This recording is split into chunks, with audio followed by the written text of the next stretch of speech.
స్కూల్లో స్కూల్లో English friends కాదు. మరి నీకు తెలుగు ఎలా వచ్చింది? మమ్మీతో మాట్లాడా?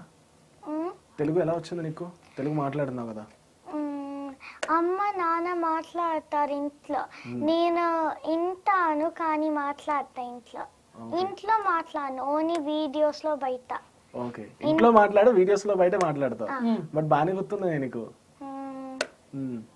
సో ఎలా అంటే వీళ్ళకి చాలా తక్కువ టైం ఉంటది కదా తెలుగు మాట్లాడేది కూడా. ఇప్పుడు చెప్తున్నా మేమే మాట్లాడతాము, తెలుగు ఫ్రెండ్స్ కలిసినప్పుడు తెలుగు మాట్లాడతాం, ఇంట్లో తెలుగే. ఓకే, అదే చాలా మంది నెగిటివ్ కామెంట్స్ అదే పెట్టారు. తెలుగు వాళ్ళు ఉండి పిల్లలకి తెలుగు నేర్పించలేదు, పిల్లల్ని అలానా పెంచేది ఇలానా. పేరెంటింగ్ గురించి లోపం ఎతకమంటే మనం ఫస్ట్ ఉంటాం, పక్కన వాళ్ళు మీ పిల్లల్ని ఇలానైనా పెంచేది అంటాం. ఎంత తేలికైన జాబో పెంచుకుంటే తెలుస్తుంది. ఇక్కడ ఏముంది, పిల్లల్ని పెంచాలంటే గ్రాండ్ పేరెంట్స్ హెల్ప్ తీసుకుంటున్నారు, ఇంట్లో మెయిడ్స్ హెల్ప్, అన్ని స్విగ్గీ వస్తుంది, డ్రైవర్లు ఉన్నారు, ఏం చేస్తున్నారు అక్కడ అన్ని మేమే చేసుకుంటున్నాం. సింపుల్ వర్డ్స్, మా ఇళ్లలో మేము టాయిలెట్ క్లీనింగ్ మేమే చేసుకుంటాం. సంవత్సరం క్రితం నుంచి కొత్తగా ఒక పర్సన్ ప్లాన్ చేసుకుని, బట్ స్టిల్ టాయిలెట్ క్లీనింగ్ లని మేమే చేసుకుంటాం. అందులో మీరు అన్నట్టు నాకు నిజంగా నవ్వు వచ్చింది. బట్ మేబీ ఫ్యాక్ట్ అంటే లైక్ మెయిడ్ కూడా బెంచ్ లోనే వస్తారు అన్నారు కదా. అంతే కదా, తన ప్రొఫెషన్ అది, తను చూస్ చేసుకున్న ప్రొఫెషన్. ఇలాంటి షాకింగ్ థింగ్స్ ఇంకేమైనా ఉన్నాయా?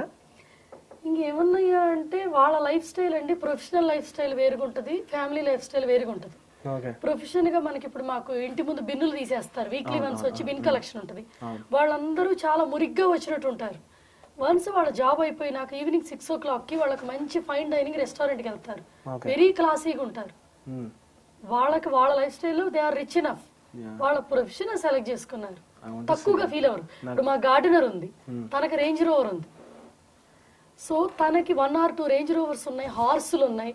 హార్స్ ని మెయింటైన్ చేయడం అక్కడ చాలా ఎక్స్పెన్సివ్. మా గార్డెనర్ మళ్ళీ గార్డెనింగ్ చేసి వెళ్ళిపోద్ది. 2 ఏళ్ల క్రితమే పెట్టుకున్నాం. అది కూడా ఏంటంటే మాకు విడిగా, సో ఎక్కువ ఫ్యామిలీ లైఫ్ తో టైం స్పెండ్ చేయట్లేదు, పనులు ఎక్కువైపోయినాయి అని అట్లా మంత్లీ ఒకళ్ళు పెట్టుకున్నాం. కానీ డైలీ లైఫ్ పనులని మేము చేసుకోవాల్సిందే. ఐ థింక్ వాళ్ళిద్దరికి పెద్దగా కొత్తగా అనిపించకపోవచ్చు, కానీ మీకు నాకైతే నిజంగా అనిపిస్తుంది. ఎందుకంటే ఇక్కడ పుట్టి పెరిగాం కదా మనం.